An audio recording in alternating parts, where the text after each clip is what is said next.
Hello, everyone. I'm speaking and I'm assuming everyone can hear me.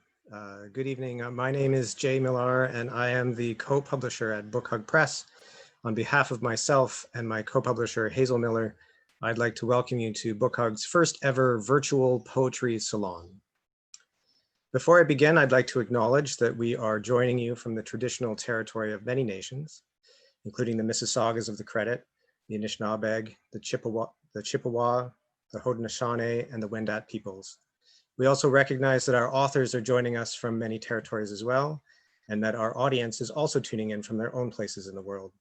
And we encourage everyone who wants to please share a land acknowledgement in the chat function. Tonight we have a robust and wide-ranging event for you, featuring readings by Angela Carr, Lise Downe, Beatriz Hausner, Joosten, Kristen Renee Miller, Erín Moure, Bahar Orang, and Kate Sutherland. We are excited to have published all of these authors this year, and we are so happy to have them share their work with you tonight. Each poet will briefly read from their latest work, and then they will welcome the next poet in turn. We're having a special offer on all of the titles featured during tonight's event. You can get 25% off these titles on our website, bookhugpress.ca. Just have to use the code POETRY at checkout. This code will be active until midnight on Friday, so we encourage you to buy all the books, but of course this is up to you. One other thing that I'll mention is that closed captioning is available for this event. All you have to do is turn on, there's a little button at the bottom of the screen that says closed captioning. If you turn that on, it will turn on the closed captioning function. And so that's enough from me. It's time now for the event. And it is my pleasure to welcome our first reader of the evening, Angela Carr, who will be reading from her latest collection, Without Ceremony. Over to you, Angela.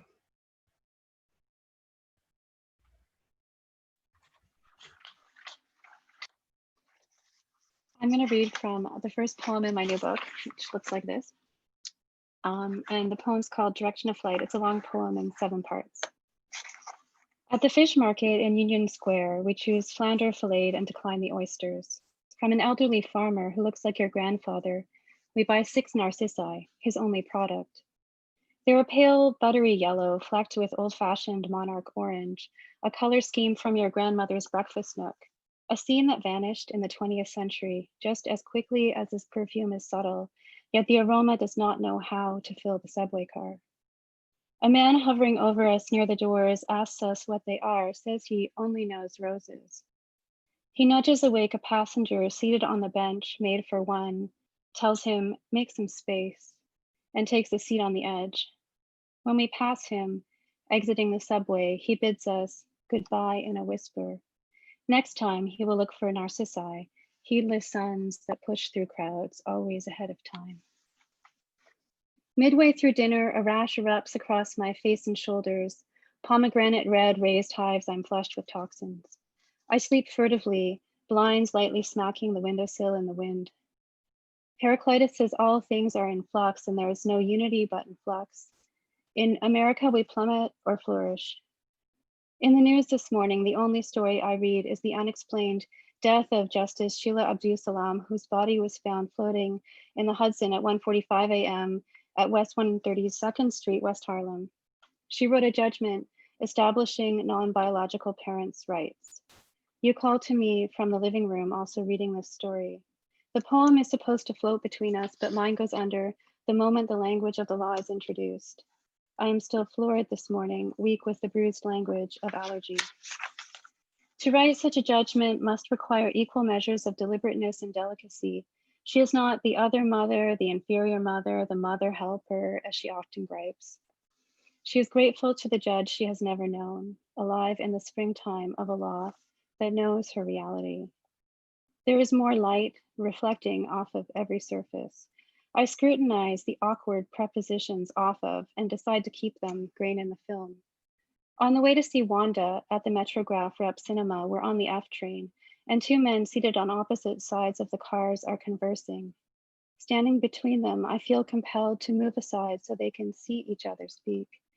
Did you see the story about the judge? Fucked up shit, man. I only saw the headline. Do they have a suspect? Not yet. I am silent. It's nearly Easter.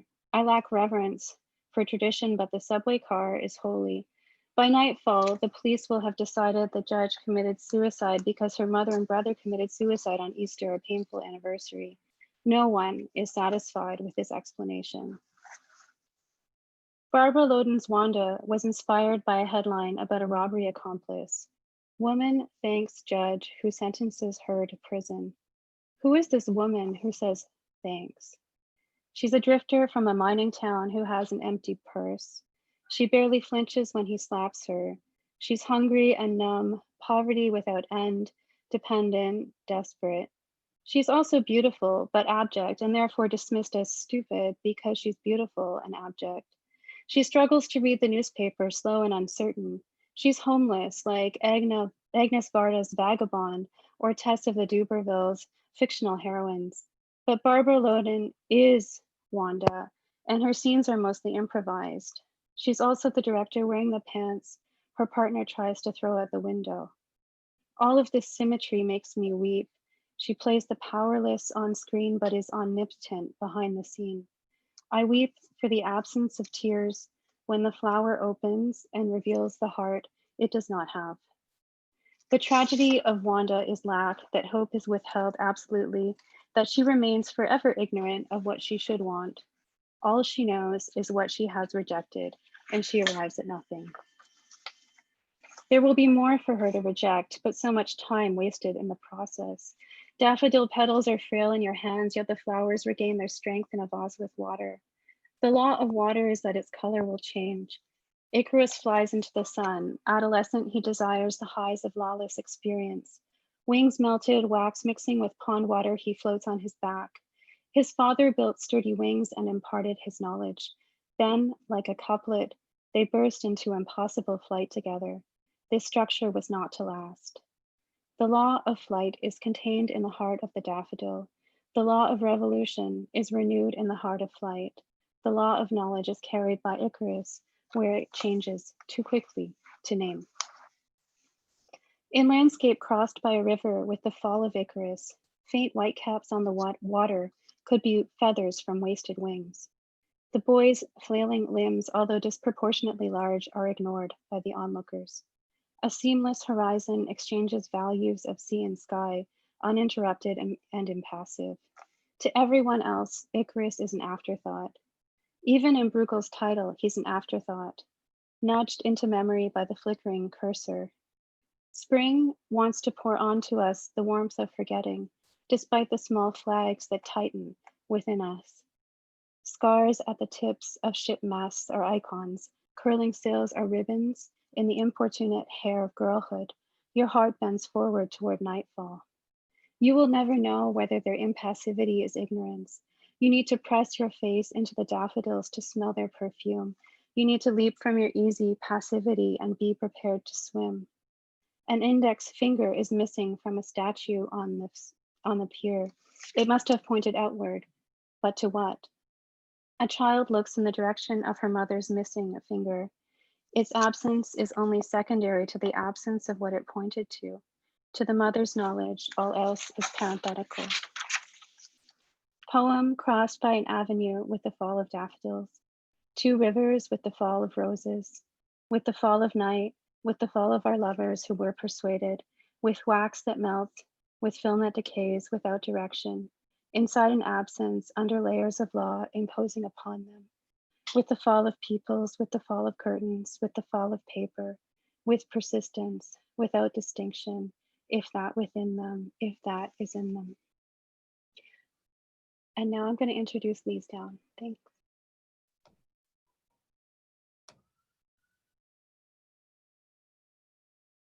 Thanks, Angela. It's a real pleasure to be part of this evening's celebration of 2020 Book Hug Poetry titles. This is my new book, Propositions and Prayers. And the inspiration for the writing in this book was a piece by the Dadaist poet Richard Hulsenbeck that was titled Soul So Blue. So I'm going to read just a few of the propositions from the beginning of the book, and then I'll follow with one poem from the prayers section. A crack competes with the window, with a view of nighttime plus the loose ends and colorful scholars, pastoral landscapes tumbling forward and back, an improvisation of skies, something wistful, crescendos, the probability of a pause, meticulous groupings, traffic, trademarks adjacent to plastic tubes.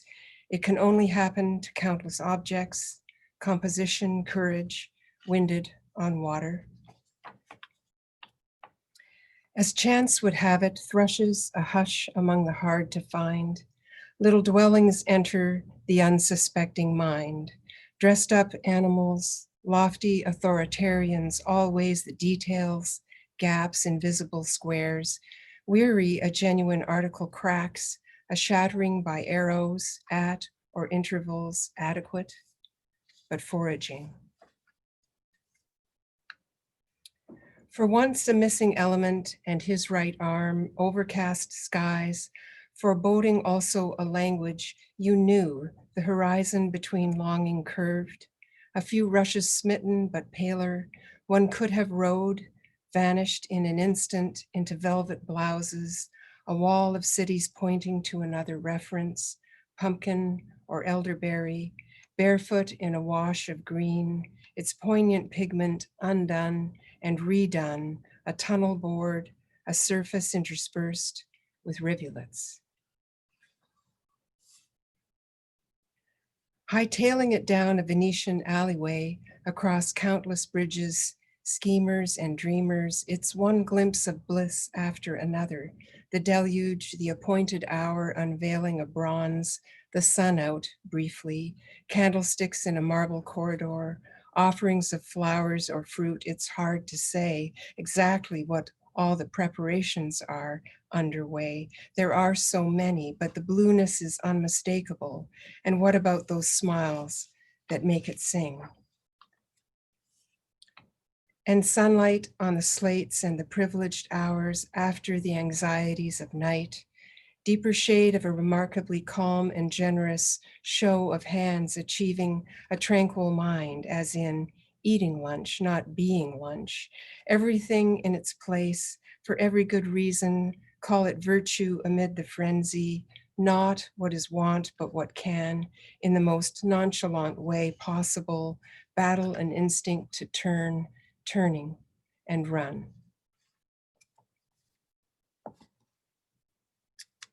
And this piece is titled, "This Might Be It." So it's one of the prayers. Should I find myself too captivated by narrow fortune now and even then intending not to suffer, but to travel my conscience, strengthen what might have been memory, manner, and disposition in effect, trust myself to the mercy of the lawn, lying down like we do, contemplating green, our twin faces, reflecting the sky, the canopy of trees, steadfast, sonorous limbs that tremble. Should I welcome, mingle, and explore all that's been emptied, drink in the distance, syllable and smooth stone, muster the palm of my hand, this lush abbreviation gesturing to the open spaces, running like the secret river we knew so well, running as far as we can, as far as the concentration of pillars, pillars carved in strange figures, some white, some black, others at eye level, liberating the smell of the soil, the sneeze in the temple that sounds so echoey. Should gentleness lead me to conceive of resilience we've known, so that with your or some other high favor, one might be persuaded, if not by silence, then through the chatter of confiding new voices. Suffer me to continue no longer, but to find comfort in the tough company of rumpled shirts and jeans, their heart-stopping way, yes, an antidote where men and gods speak face to face, where they reflect and shade into each other, where we find ourselves, perhaps, borrowing from 1,000 sources. It isn't always or easy, it's another article of faith sharing the footpath where I, you, they might vault into being, up and down and eventually over. Now it's my pleasure to introduce Beatriz Hausner.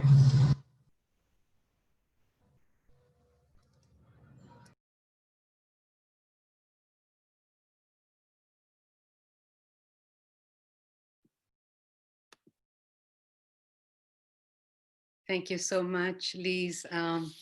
What a pleasure to follow your poetry. It's wonderful. Thank you.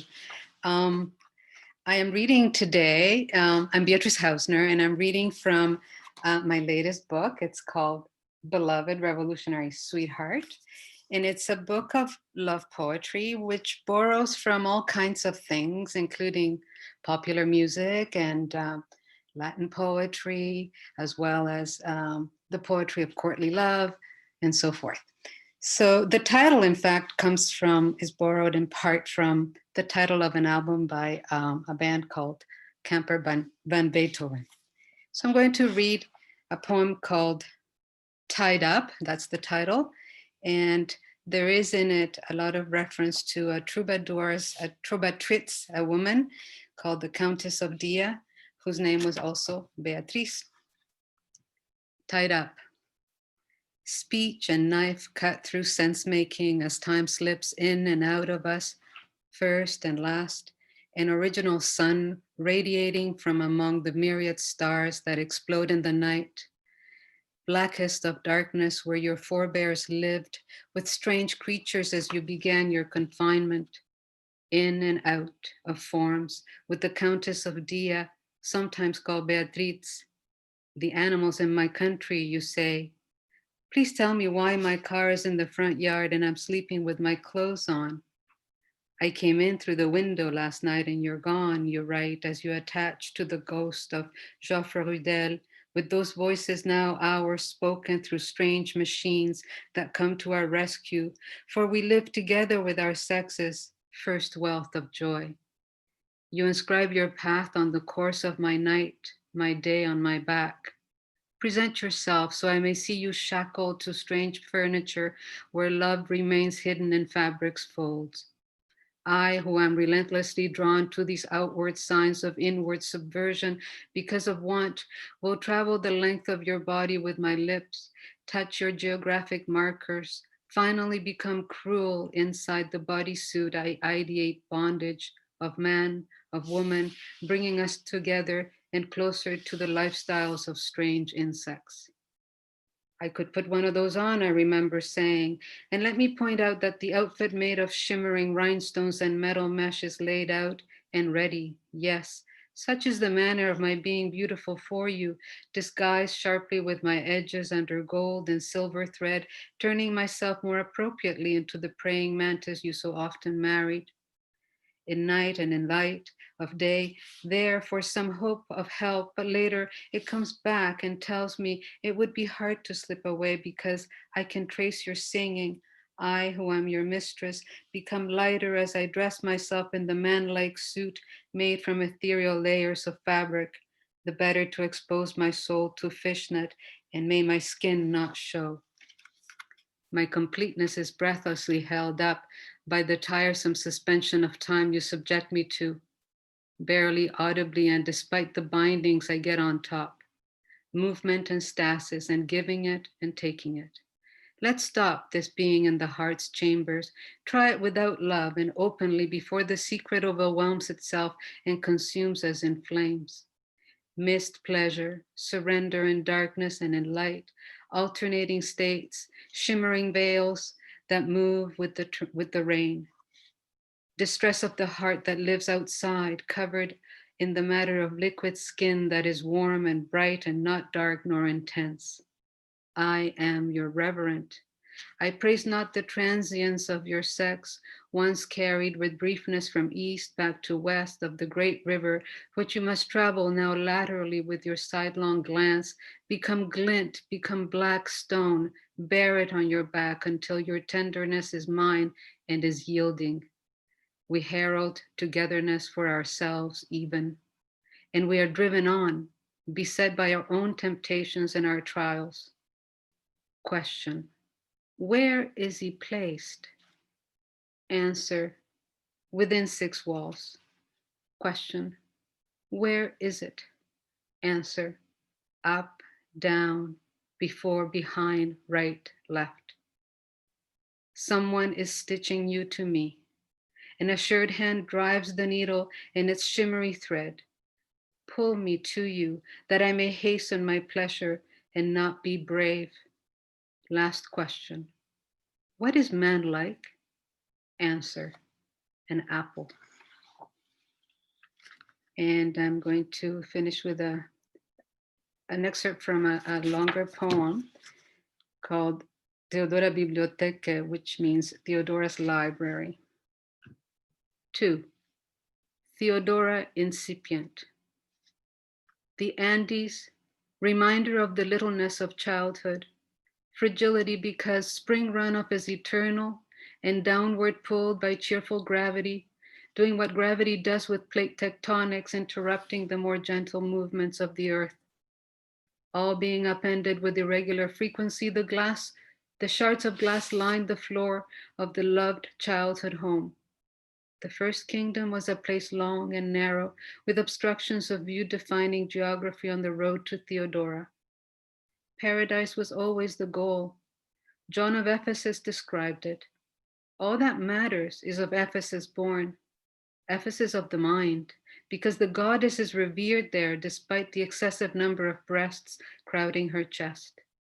Ephesus is Chile, an open and shut case, a country with its St. James Town at center, Serene Town at north, Conception Town middling south, and Sandpoint Town closest to antipodal Antarctic, with the Southern Cross replicating the morning star, illuminating all the things that were one at origin, light. And now I'd like to introduce Julie Joosten.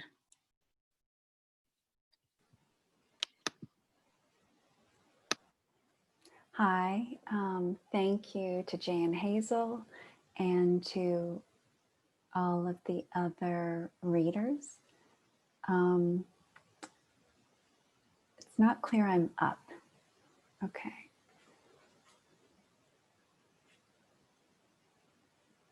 Okay. I'm just gonna keep talking. Oh, hi. Okay. All right, so thank you. And I'm going to be reading from my book, Nought. I'll be reading the first poem. It's called Nest. Love of sometimes solitude, the elsewheres to which it passes, a season of small fruits, a flood, a road without balm, the where my senses unfold entangling. I'm trying to find a space big enough for all our organs. Touching the nerves equivocal, I listen to a moth's wings, near than far away, murmuring, murmuring, an anterior abandoned with the gravity of evanescence, the ways of becoming what love will have been.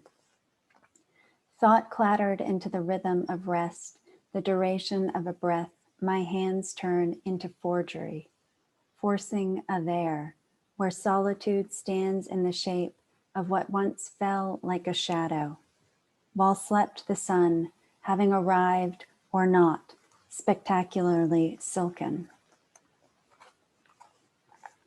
She walks across a field to thinking how thinking accompanies life, lavender caves, an abundance of loss, wondering if thought is also an affair of the skin. Cowbells, cowbells, cowbells. Her memory blushes pink. A partial eclipse, the sun visible like a quarter moon. Her skin trembles the little weights and textures of gone things. A nation of birds, some clouds. The future arrives before she recognizes it. A future thick as fur. To touch the mind spreading across a distance called your skin, indelicate index of my fingers' incursion into the future tense of spring. If I could gather the folds of your memory, I would take your face in my hands, your hands in my mouth, Take your night to the marrow of water's surface, starred thought hanging suspended from skies blue with cold. Morning light enters our pores, measures time as the vibration of snowfall, returns to the sky glowing warm from our blood, light having become a thought conceived by the skin. We might have touched here, force coming briefly to form, the cold wind stinging my lungs in your chest. Air abdicated from the wind blows open our door, admits nothing.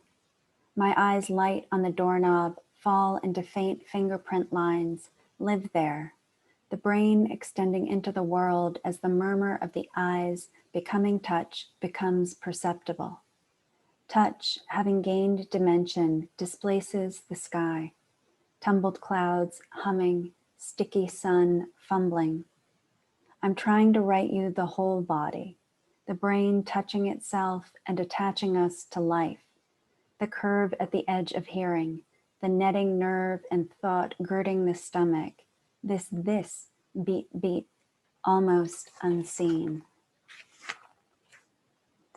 But the stars are silent. A tendency of momentariness opens from the corner of an eye. The moon cleaves cloud, black sky verges into blue, a gesture lapses. To enter into that hesitation, thought immolate. Relation is the smallest unit of perception. There must be some molecule of touch in shale, the sky lightened by the moon, a moth's wing, your skin. It's raining.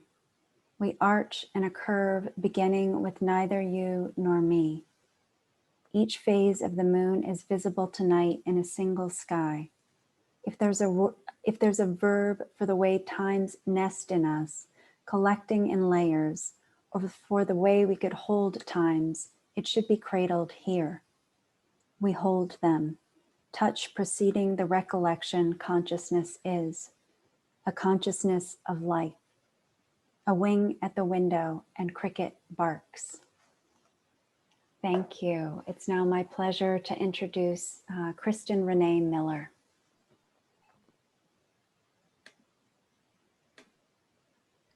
Thank you, Julie. Thank you, Jay and Hazel, for putting this evening together. And thank you to all my wonderful press mates for your readings so far and to come. I translate the poet Marie-Antoine Guy, and tonight I'll be reading a few very small poems from her book Spawn, which was published by Book Hug in April and which braids the themes of 21st century imperialism, ecological decline, 90s kid culture, and coming of age. And I'll also read a few brand new, never before heard translations from Guy's latest book, Chauffer le dehors. So this is from Spawn. To lick the skin of the water with a tongue I don't speak. The day lifts me up on his shoulders to watch the varnish half stripped from our memories, the cement pelt poured over our feral skins. How to augur anything but crooked miracles anyway.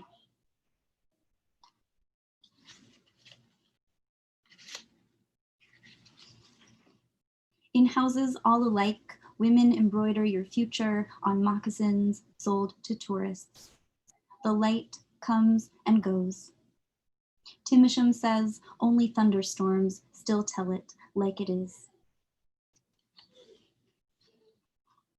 I got up early to watch the sun fuck with the lake.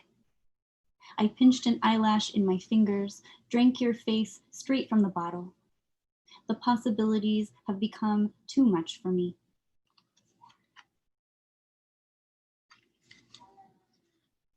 How do you swallow the lake's beauty with all these ghosts chewing through its plastic-filled lung?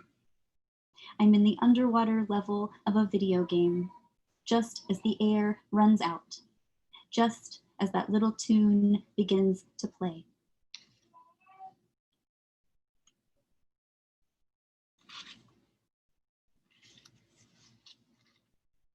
I want the America that cries out in your voice. I want our plundered bloods, our earth-colored powwow bloods rising in her throat when she sees us queuing for the microwave.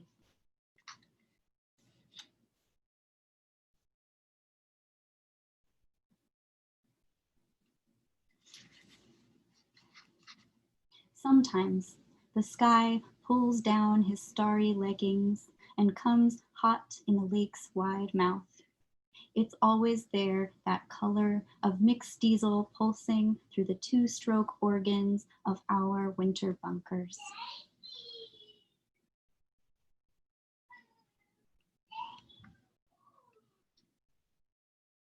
Splitting the surface of the lake, stripping the pelt from its shoulders, where sweetwater salmon drink the milk of our fallow hearts. We cut our teeth on weapons. I know we are blue plumage, the symmetry of spruce, the language of hailstones.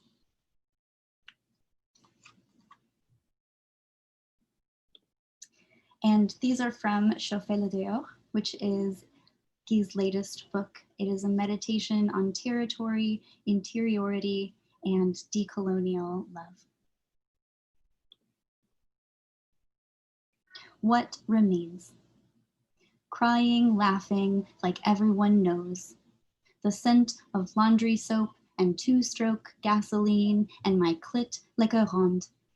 All alone when her turn comes. A caress without purpose, a splicing of limbs, a dust kitten on the floor, a room closed off in fall, a scab torn off, regrown. I lay my remains on the stove and all my birds hide themselves away to die. I carve the birds for supper as I would do to you, but in reverse.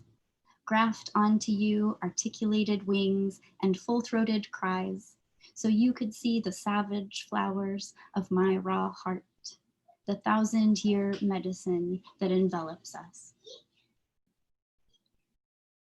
Even if the future shrugs its shoulders and untangles its threads quietly, but not quickly, I know we will disappear to some place other than the sky, some place we've unzipped wide enough to inhabit. It's enough to make me disarrange the furniture, let out the cat, and lie down in wait for the mountain, taking its slow walk across the millennia, even as blowflies blossom at last from my belly. I touch wood. I close my mouth, but I keep on repeating to the encompassing silence. If you are looking for me, I am home, or somewhere en Itassiment. All my doors and windows are open. I'm heating the outdoors. Thank you. And now it's my very great pleasure to introduce Erín Moure.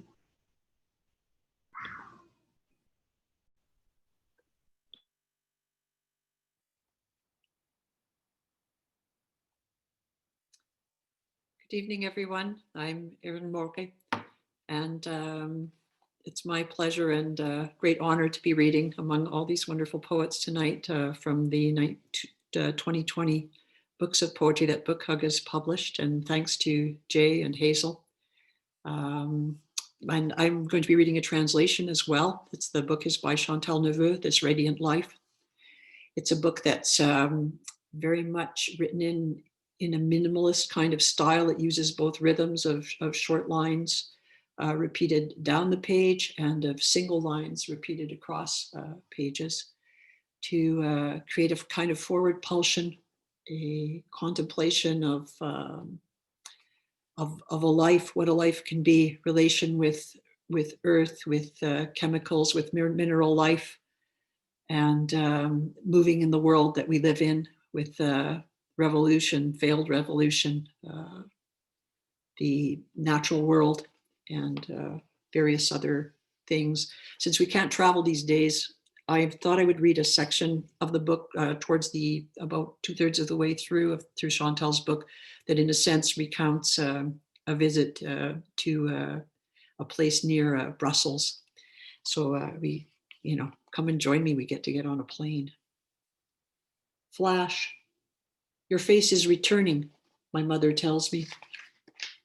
Vast night, above the Atlantic, les astres, so close through the porthole glass, constellations without name, entanglement of scales, Zaventem, the air on the runway, inversed convection, locate black taxis into Brussels, Bruxelles, X, double S. A fluid topology, camera, intercom, stairwell, muffled vestibule, jet lag. New slowness, climb upstairs. On the second floor, a patio, a solarium, into the atmosphere. Delvaux, putty white, ash gray, rosemary bushes, color of North Sea, afterglow. Ostend, the sound this makes. To the southwest, GPS, Volazeli, a direct diagonal Chaussée de Ninove, perpendicular, 50 kilometers an hour, prosaic road syntax, alert to speed cameras, market garden zone, architectonics of brick, pale or brown, the farms, deserted Flemish primitive paintings, Hellebusch, tall beech woods laden with suitcases, books, questions, adjacent tongues. We shed it all,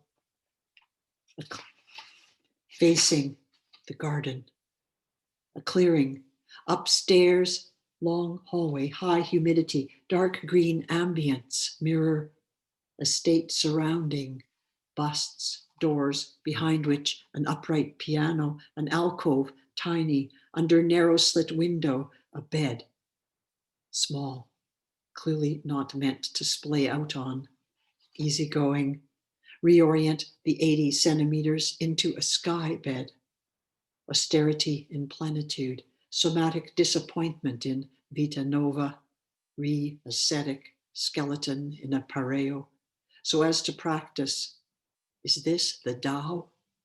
Rest, sacrum and lymph, nap in daylight to recalibrate time zones, risen then around a table, happy connivances, immediate, circumstantial, welcome, laugh, smile, drinking wine, tea, early morning, a bad dream, a quill aside the heart, hand of the ex-spouse holding the arm, a dare, an amusement, a threat or a gentleness, liberation, life lucid or elucidating, a click, to not be dead, to not be about to die either, not now, relive. Is this a reviving?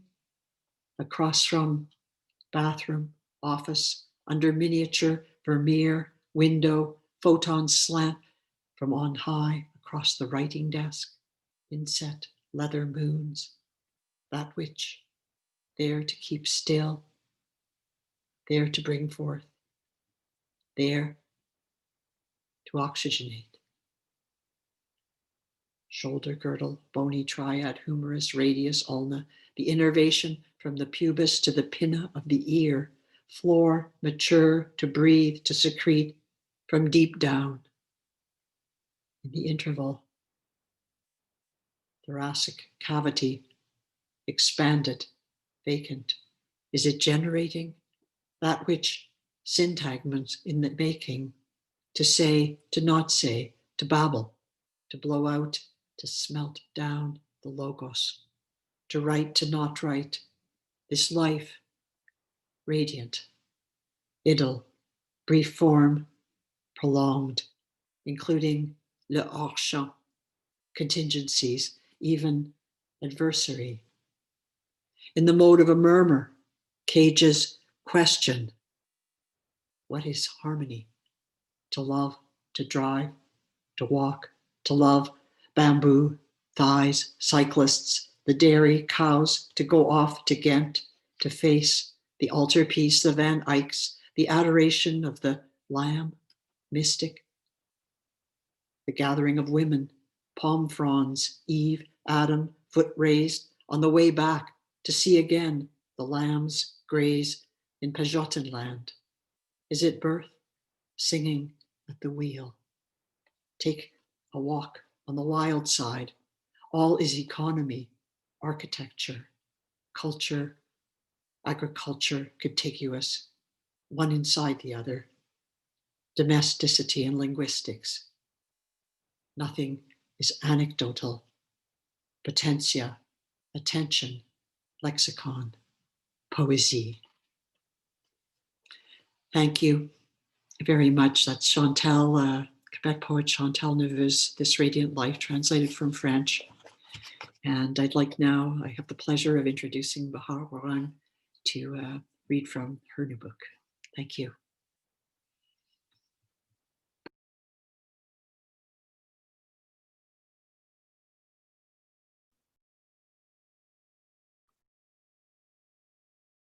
Okay, thank you so much, Erín. So I will be reading from Where Things Touch, a meditation on beauty. So the book is written in fragments that are separated by closed brackets, so they're not kind of distinct poems, and the inside looks like this. So I'm just going to start reading from the middle. We met in July in a loud bar in the village. You were dancing ecstatic, jeans and white t-shirt like skin. I don't remember first touch or first kiss, only my own apprehension, a shyness I tried to project as coyness. As your small hips, small shoulders moved into the space between us, words giving way, sensation the only thing left. When I learned that you're writing a dissertation on freedom, I wondered about the logic between freedom and beauty. Perhaps all free things are not necessarily beauty, but I suspect that all things of beauty are necessarily free. The day after our first meeting, it was still summer, warm sunrise, a fan whirring nearby, but otherwise it was stillness. I can't say I stayed for very long. I saw your face again in the sunlight, and it was half sleeping, half hanging pothos plant. I thought of spending the whole day with you until it could be evening again, and we might sit on the porch, cold beers and paperbacks, but I couldn't rearrange you any better even if I tried. An improvised picture, how the hair fell, how the sweat fell, the rhythm of your breathing, covers thrown away, sheets strewn. So I left you in your stillness, your mourning, as one does for sleeping animals. I was equally in love with you, with the window, the fan, the possible paperbacks, and the green pothos I imagined to be the form of your body. I was in love with the ecosystem of where we were, and I only hoped it could love me back. These are the queer love stories that interest me, encounters of beauty between sunlight and pillow, between summer and stillness. I revise, beautiful things are not necessarily free. Instead, beauty beckons freedom, approaches it, tastes and remembers it, reaching for freedom with tendrils asymmetric and awake. At the hospital, still during my first few months of training, I discussed the size of a toddler's stools with her father. Are they the width of a nickel, a quarter? The child is severely constipated and in great pain. He shakes his head, unsure, at a loss. We try laxatives and dietary changes, but nothing works. He tells us about her fraught relationship to her bowels. She hates having her diaper changed. She hates all her clinical exams, and most of all, she will hate having an enema, which seems to be the only remaining option. The pediatrician explains that the procedure will be quick. She's unlikely to remember it, and afterwards she'll feel relief.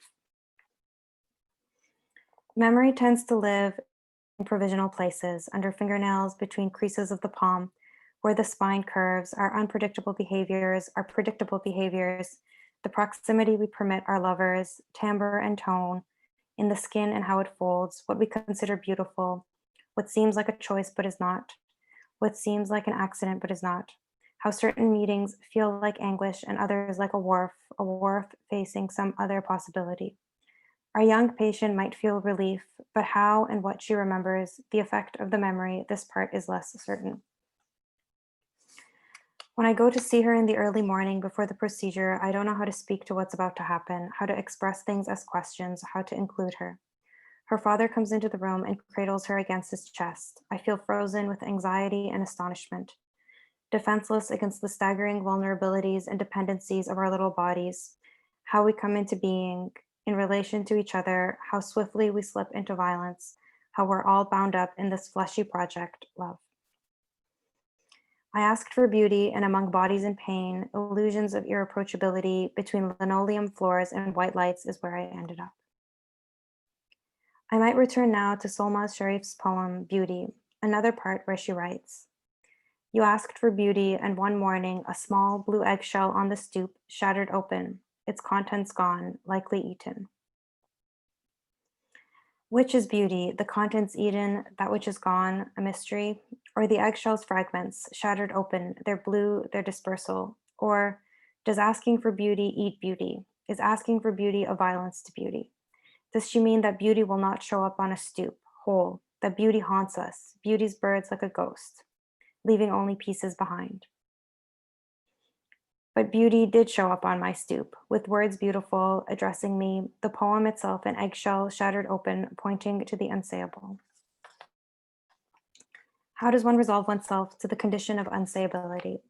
How does one accept that language is painful, that the practice of articulating by word, whether to express beauty or care, is a blemish on the page, a crack in the silence, a fragment working to recuperate all that exceeds it? Having a drink with you, I am caught between the impulse to say so many things, everything, and to say nothing at all, to treat our moment with diligence. At the very least, I want to invent a new language to address you, something that better expresses my ambivalence. But don't get me wrong, the ambivalence is a pleasurable one. I want a new language, our secret, but the old words keep slipping in. I can neither escape nor resist them. Thank you. And I'd like to now invite Kate Sutherland to read.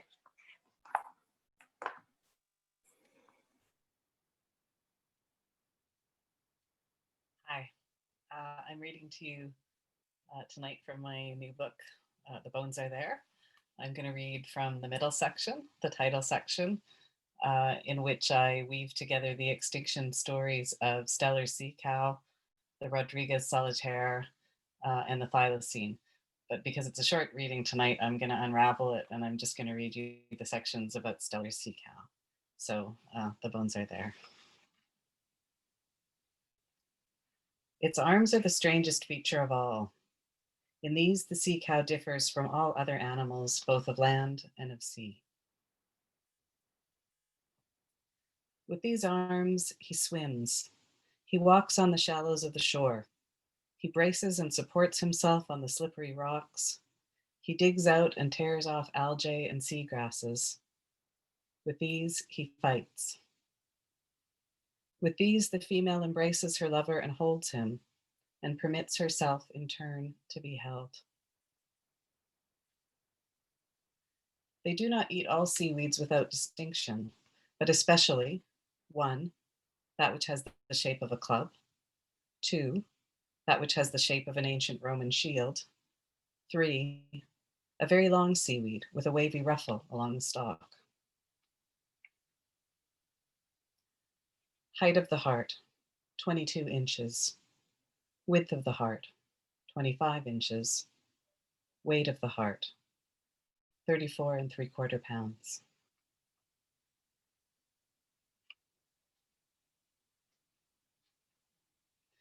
In the winter, the animals become so thin that all the ribs show. In the winter, they are often suffocated by the ice that floats about the shore and are cast upon the beach, dead.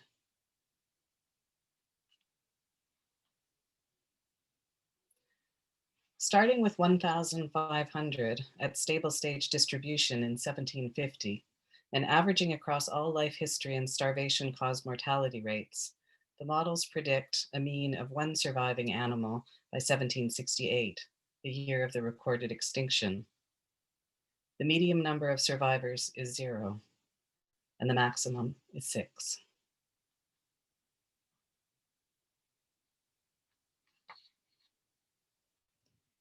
In what year did you see the animal? At what part of the island did you see it? At what time of year? How was the weather? Was it high or low water? Describe how it dived.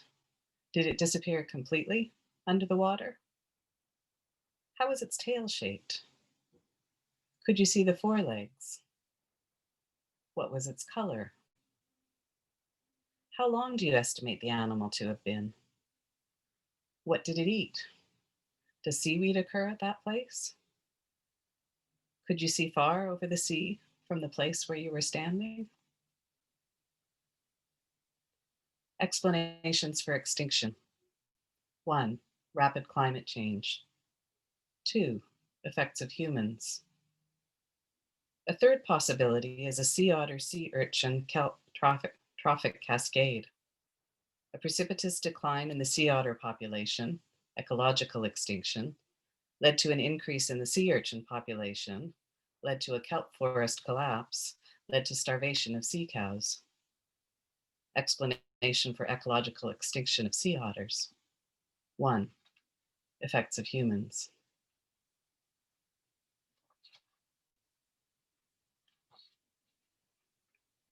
The zoological museums of Hamburg and St. Petersburg each boast samples of its skin, though it has been asserted that one is actually the skin of a whale. De-extinction, cloning.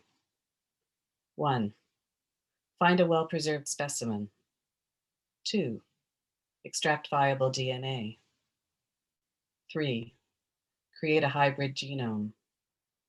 4. Engineer and implant a living cell. 5. Raise the genetically engineered offspring. 6. Release into the wild. Thank you.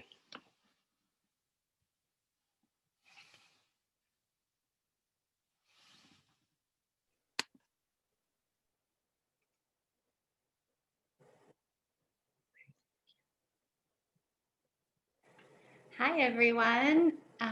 My name is Hazel Miller, and I'm the other co-publisher here at Book Hug Press. And Jay and I are here together now to close out the evening. And what an evening it's been, my goodness. Incredible readings from all of our authors and translators tonight. Very big, warm thank you again to each and every one of our readers tonight. Angela Carr, Lisa Downe, Beatriz Hausner, Julie Joosten, Kristen Renee Miller, Erín Moure, Bahar Orang, and Kate Sutherland. And of course, a very big thank you to each and every one of you out there in Zoom land who joined us tonight. It's so wonderful that we can gather in this space together when we can't be together in person, but I've just taken such heart these last many months as we've been able to gather in these virtual spaces in this way. And it's fascinating how, in fact, these events become so intimate.